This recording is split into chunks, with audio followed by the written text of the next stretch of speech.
संयुक्त राज्य अमेरिका और ईरान अपनी कार्रवाई रोक रहे हैं और कूटनीति को एक और मौका दे रहे हैं। तेहरान ने कहा जब तक वॉशिंगटन अपनी बमबारी फिर से शुरू नहीं करता वो हमला नहीं करेगा, लेकिन ये सिर्फ विराम है, युद्ध विराम नहीं। ईरान ने कहा उसने बातचीत में लौटने का अनुरोध नहीं किया और होर्मुज जलडमरू मध्य पर अब भी अपना नियंत्रण होने का दावा करता है। इस बात को लेकर कई सवाल हैं कि ये विराम वास्तव में क्या मायने रखता है और असली उद्देश्य क्या है। आज शाम हमारे साथ दो मेहमान हैं, कावे शाहरूर, वकील और मैकडॉनल्ड लॉरियर इंस्टीट्यूट में सीनियर फेलो, डॉक्टर केन पोलैक, मिडिल ईस्ट इंस्टीट्यूट में पॉलिसी के वाइस प्रेसिडेंट।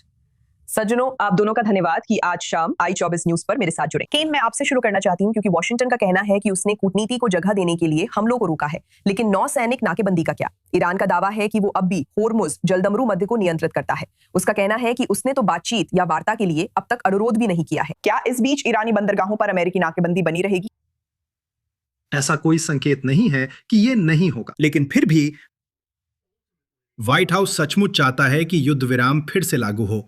अगर ईरानियों ने जलडमरू मध्य में जहाजों पर गोलीबारी बंद की तो अमेरिका इस पर पुनर्विचार कर सकता है, शायद उन्हें फिर से खोलने के लिए सहमत हो सकता है। राष्ट्रपति ट्रंप चाहते हैं कि युद्ध विराम फिर लागू हो और जहाज फारस की खाड़ी में स्वतंत्र रूप से चल सकें। यही वो है जिसकी उन्हें अभी सच में जरूरत है। कावे, ईरान में हालात कैसे हैं? वहां इस विराम को कैसे दिखाया जा रहा है? क्या शासन कह रहा है कि उसने अमेरिका को पीछे हटने पर मजबूर किया, या क्या वहां भी कुछ राहत है कि फिलहाल हमलों पर रोक लग गई है? आपसे बात करके अच्छा लग रहा है। मुझे लगता है दोनों बातें सही हैं। ईरानी शासन इसे घरेलू स्तर पर ईरानी ताकत के प्रदर्शन के रूप में दिखा रहा है कि आपने देखा उन्होंने एक बार फिर महान शैतान के खिलाफ हमला करने में कामयाब रहे हैं, वगैरह वगैरह। इस युद्ध में हर घटनाक्रम को घरेलू स्तर पर ईरानी शासन द्वारा ताकत के प्रदर्शन के रूप में दिखाया जाता है। लेकिन सच कहूं तो मेरा मतलब है इस युद्ध ने ईरान पर आर्थिक रूप से बहुत बड़ा बोझ डाला है।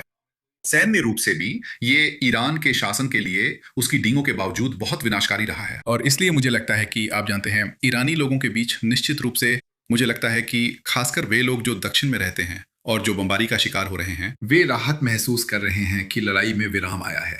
मुझे लगता है आम ईरानियों में भी ऐसा है। एक तरह की राहत की भावना है कि लड़ाई में विराम आया है और उम्मीद है कि शायद इससे पक्ष फिर से बातचीत की मेज पर लौट आएंगे और शायद आर्थिक रूप से भी कोई रास्ता खुले, क्योंकि इस समय ईरानी अर्थव्यवस्था बुरी तरह गिर रही है, जो नियंत्रण से बाहर होती जा रही है।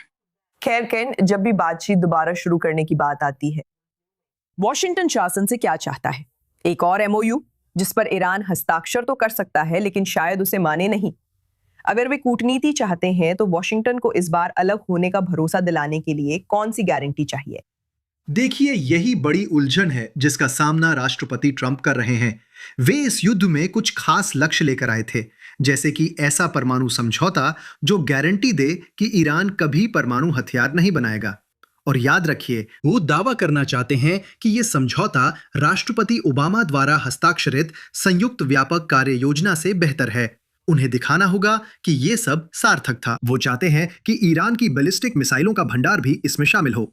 वो चाहते हैं कि ईरान द्वारा क्षेत्र भर में अपने प्रॉक्सी गुटों और सहयोगियों को दिया जाने वाला समर्थन भी इसमें शामिल हो। ये सभी उनकी शुरुआती मांगों का हिस्सा थे।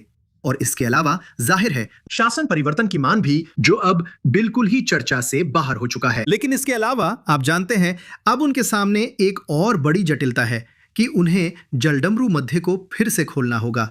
उन्हें यह सुनिश्चित करना होगा ईरानियों को जलडमरू मध्य से गुजरने वाले जहाजों से शुल्क वसूलने की अनुमति नहीं दी जा सकती, या अमेरिका के खाड़ी सहयोगियों से इस शर्त पर अतिरिक्त भुगतान लेना कि वे जलडमरू मध्य में जहाजरानी न रोकें।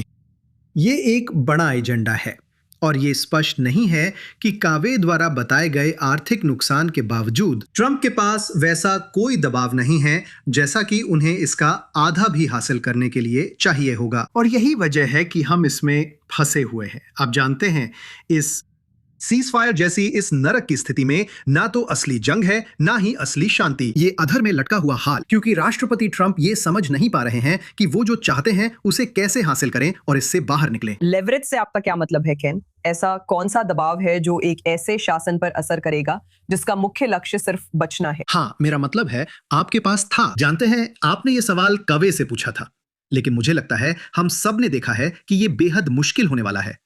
क्योंकि ये एक ऐसा शासन है जिसने अब तक कम से कम उस तरह के दबाव से खुद को अप्रभावित साबित किया है जो संयुक्त राज्य अमेरिका डाल सकता है। यही राष्ट्रपति ट्रंप की निराशा का कारण है कि वो बार बार इन क्षेत्रों में उन पर दबाव डालने की कोशिश करते रहते हैं। आशा है वे उनकी मांगे मान लेंगे और अब तक वो ऐसा कुछ भी करने में सफल नहीं हो पाए हैं। कावे, क्या आप इस पर कुछ कहना चाहेंगे कि अब तक कोई संकेत मिले हैं कि वास्तव में शासन पर दबाव डालने के लिए क्या काम करता है और अब तक क्या काम नहीं आया है?